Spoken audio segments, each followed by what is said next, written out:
Todas las voces están en Estilo Campo. Te presentamos a sus protagonistas. 7:33 de la mañana, 6 grados la temperatura aquí en la ciudad de Deró, y vamos a establecer comunicación con el señor Alejandro Petec. Él es presidente de la Asociación Argentina de Productores de Siembra Directa. Estamos hablando, por supuesto, de APRESID. Alejandro, muchísimas gracias por atendernos en esta mañana. Buen día. Muchas gracias, Eduardo, a vos. Buen día.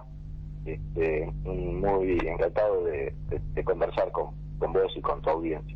Bueno, le explicamos a la gente, saben obviamente que es una asociación no gubernamental sin fines de lucro, APRESID, integrada por una red de productores agropecuarias con el objetivo de preservar su recurso principal, que es el suelo, algo tan importante como el suelo. Alejandro, del 18 al 28 de agosto se llevó a cabo el Congreso de APRESID, un congreso que ya todos los años lo realizan. Este fue el 28º. ¿Por qué no nos contás un poquitito cómo es la conclusión que sacan, cómo le fue? Bueno, fue un congreso muy especial porque fue virtual, obviamente, como sí. Estábamos ahora haciendo todas las cosas, o gran parte de las actividades.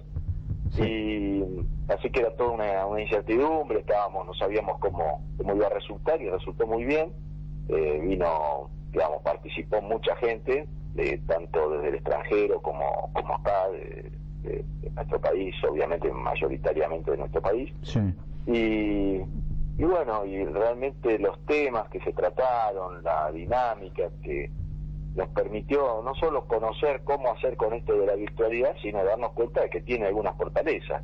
Primero, que normalmente traemos un conjunto de disertantes, y en esta oportunidad del exterior, por ejemplo, y en esta oportunidad casi multiplicamos por 10 la cantidad de participantes externos, por la posibilidad que significa que esa persona se conecte y nada más, ¿no?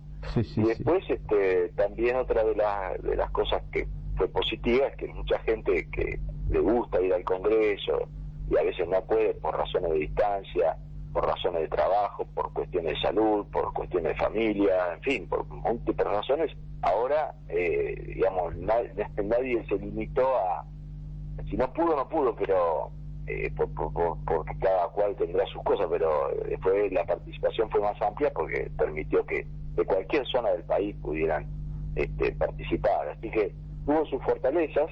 Y después, bueno, hay una parte que es la de encontrarse, la de charlar con amigos y todo, que eso siguió siendo por teléfono o por chat, pero esa parte no tuvo, y se siente, ¿no? Sí. Se extrañó esa parte. Alejandro, esto por ejemplo es un cambio que llegó para quedarse después post pandemia, digamos. Creo que esto se va a seguir usando, ¿o no?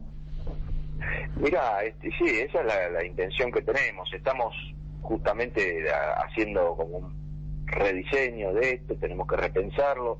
Yo creo que como ideal sería que esté doble, ¿no? O sea, que por un lado nos podamos juntar, pero aquel que no pueda viajar lo pueda seguir en forma así remota, y encontrarle la vuelta a esa forma, a ese formato mixto, que nos permita las fortalezas de los dos sistemas.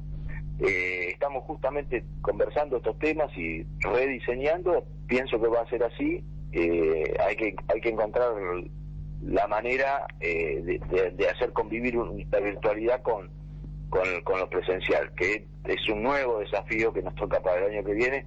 Espero, yo calculo que ya para esa altura estaremos con posibilidad de hacerlo presencial, ¿no? Sí. Además, el tercer año consecutivo del Congreso AGTech, digamos un evento donde se dan cita a los más destacados referentes para mostrar las últimas tecnologías para el sector, así que esto también obviamente le da un marco muy importante al Congreso. Sí, vos sabés que Argentina tiene la característica de tener muchos desarrolladores, en especial jóvenes, que están sacando herramientas, aplicaciones del teléfono, o cuestiones que tienen que ver con las pulverizaciones dirigidas, o distintos sensores remotos utilizando los satélites, en fin, desarrolladores muy jóvenes que están aportándonos herramientas nuevas, y realmente que el Congreso sea un lugar que le pueda dar visibilidad a todo eso, porque al ir mucha gente favorece que que un poco público que todavía no está acostumbrado a estas cosas se sume, y eso ayuda mucho a la comunidad de Actech para que se haga visible y de a poquito se vaya el productor acostumbrando a usar esas cosas que nos cuesta. Obviamente nosotros no somos nativos digitales y tenemos que ir aprendiendo, ¿no? Como ahora con todas estas cosas de la virtualidad. Así que espero que el año que viene se haga el cuarto Congreso Nacional. Eso también. Alejandro, vamos a meternos un poquitito de lleno a lo que se viene hablando en el mundo que tiene que ver con la sostenibilidad. Hace un tiempo que escuchamos de algunos especialistas que hablan de terminar con la economía lineal y de a poco encaminarnos hacia una economía circular. Para explicarle un poco a la gente que nos escucha, terminar con la economía como actualmente la conocemos, lineal, o sea, de extraer los recursos, de usarlos y después tirarlos, ¿no? Tuvieron una muy linda conferencia donde participó la ministra de Agricultura de Holanda y donde explicó la idea de aplicar esta economía circular, donde hacer las cosas para después volverlas a regenerar. Todo esto llevarlo a la agricultura. ¿Qué te parece la idea? ¿Qué crees que se puede llegar a esto? Bueno, yo pienso que sí. Nosotros, los argentinos, tenemos una condición especial que no es común en muchos países del mundo. Son pocos los países que tienen la circunstancia nuestra. ¿Cuál es? Contame. Que tenemos una zona de cultivo muy grande y tenemos poca población en relación a esa zona. Entonces, se nos da un caso, para el caso de la aplicación de la agricultura circular, un poco especial, porque nuestro destino fundamental de la producción no solo es abastecer a la población nuestra, sino también tiene la posibilidad de exportarse. Claro. Entonces, la circularidad, que sería que tanto los flujos de energía como de materiales queden, digamos, vinculados a un área más reducida en distancias, o sea, por ejemplo, que un campo produzca el maíz, que el maíz se lo dé a los novillos, entonces que venda, por ejemplo, la carne y no venda el maíz directamente. Eso sería un avance en la circularidad, pero si además,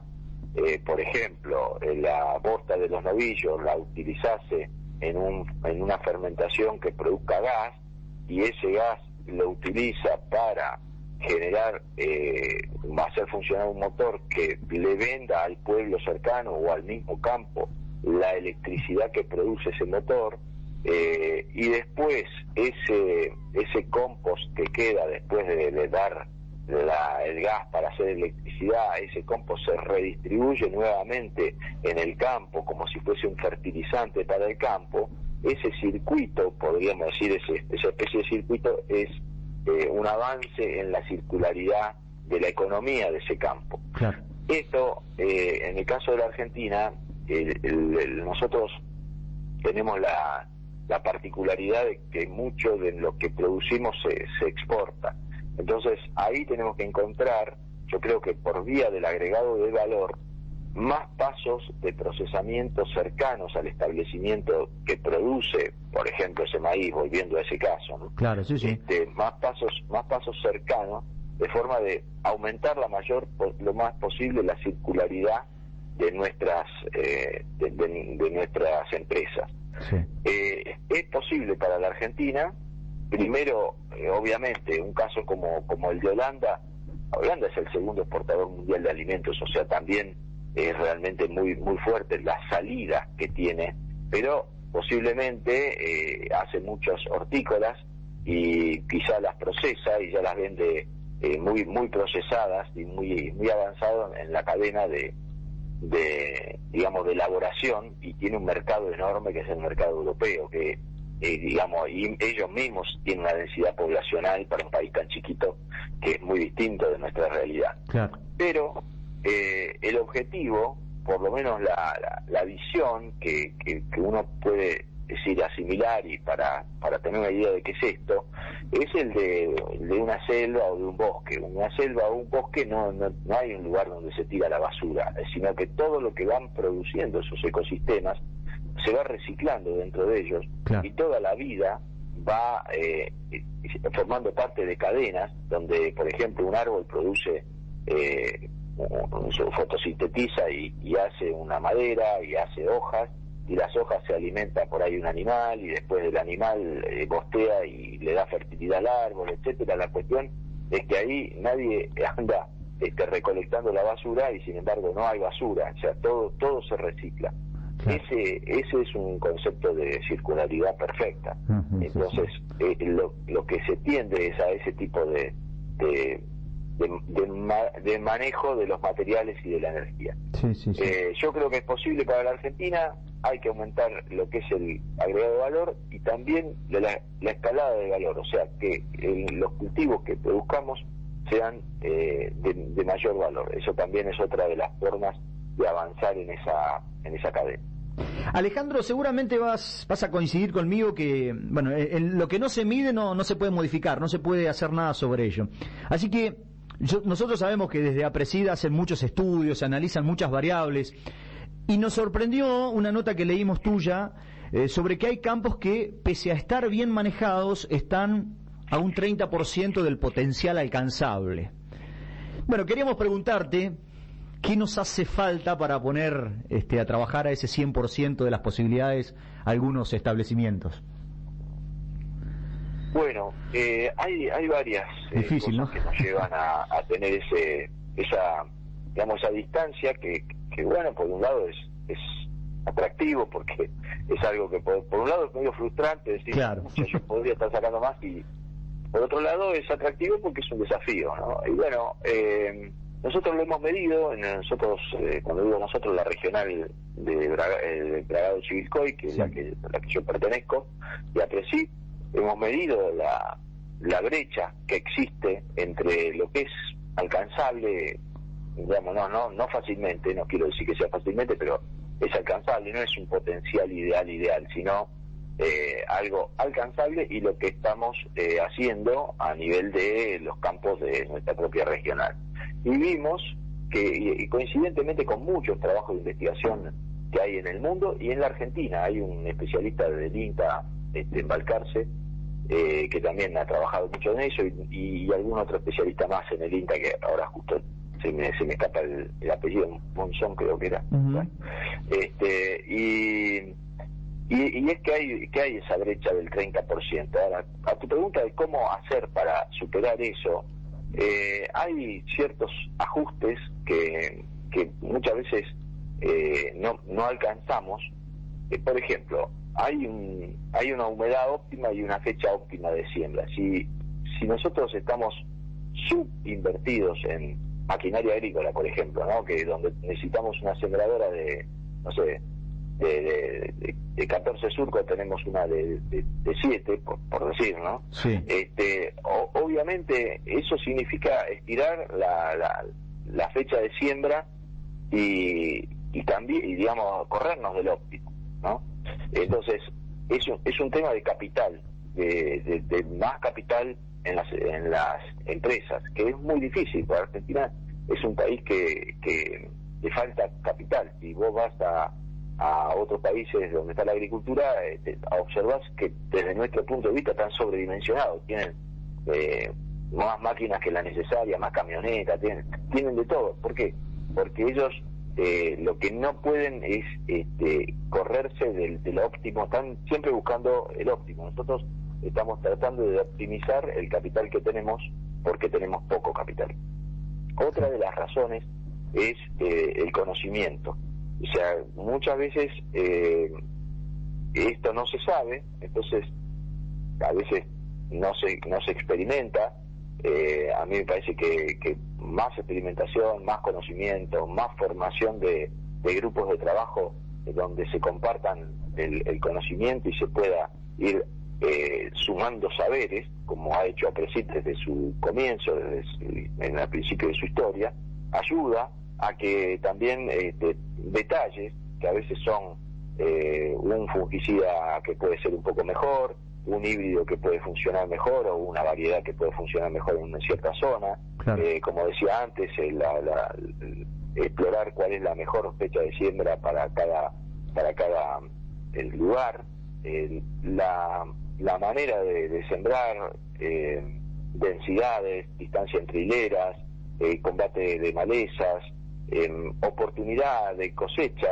La oportunidad de cosecha muchas veces también adolece de lo mismo que hablábamos al principio, o sea, por falta de máquina cosechadora, muchas veces uno está esperando, ¿no?, que llegue el contratista, que logre llegar en fecha, y bueno, y obviamente puede venir una lluvia, puede venir, y eso genera también unas pequeñas pérdidas. O sea, se va yendo de a poquito, no es que hay un factor solo que produce todo el daño, sino claro, que, bueno, pequeñas cosas acá y allá van haciendo esa reducción. Y mucho sobre nutrición de cultivos. La nutrición de los cultivos es realmente un factor muy importante, que también a veces no se hacen muestreos de suelo, no se conoce exactamente qué es lo que está pasando en ese suelo. La promoción de la vida del suelo, o sea, todo lo que tiene que ver con la biología del suelo, la siembra directa, mantener el rastrojo, hacer rotaciones de cultivos, en fin, hay un conjunto de buenas acciones que llevan a que se pueda alcanzar cada vez más cerca ese techo alcanzable, y que hoy en gran parte estamos un 30% por capturar, que es una muy buena, es un muy buen desafío, y no es que es un poquitito nomás, sino que hay sí, bastante para agregar. Es un techo alto que implicaría no tener que sembrar mayor cantidad de hectáreas, digamos. O sea, claro, si uno mira a nivel nacional, para crecer la producción nacional, bueno, tener dos caminos. Uno es hacer más kilos por hectárea, y otro es hacer más hectáreas con los mismos kilos por hectárea, ¿no? Sí. Crecer en cantidad de hectáreas sería presionar un poco más el ambiente. Lo que pasa que hay zonas que posiblemente estén perfectamente realizables, pero no es que haya tanto en ese sentido. Lo que sí se puede, por ahí hay algunas regiones con posibilidad de desarrollar riego que, bueno, podrían dar un resultado, agua que ahí se está yendo al mar, y bueno, que podría ser utilizada. Caso del Río Negro, por ejemplo, nosotros tenemos una chacra que se llama Vinta, Valles Irrigados del norte patagónico. Estamos explorando ahí las posibilidades que tienen los cultivos, de la mano de una ingeniera, Magalí Gutiérrez, y varios productores que han formado una chacra de experimentación ahí, y han encontrado que pueden sacar trigo de más de 10.000 kilos y que pueden sacar como 15.000 kilos de maíz, porque hay mucha radiación, ¿no es cierto? Hay condiciones muy buenas de cultivo, cuando, por supuesto, cada cultivo en su momento, pero les está yendo muy bien. Y bueno, o sea, ahí se puede aumentar el área. Hay desierto que es un suelo que no es agrícola y que no tiene buenas características así como está, pero que haciendo una serie de cultivos que van mejorando el suelo, después se pueden lograr esos rendimientos. Así que hay posibilidad de aumentar el área, pero yo creo que es más la posibilidad que tenemos de crecer por hectárea. O sea, cada hectárea que rinda un poco más, con eso podemos hacer crecer la producción nacional más fácil y más amigablemente con el ambiente, que es subir la cantidad de hectáreas totales, ¿no? Sí. Eso es un poco el mensaje.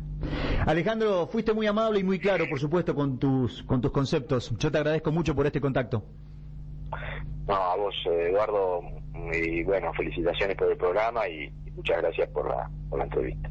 Abrazo grande. Un abrazo. Era el señor Alejandro Petec, presidente de APRESID.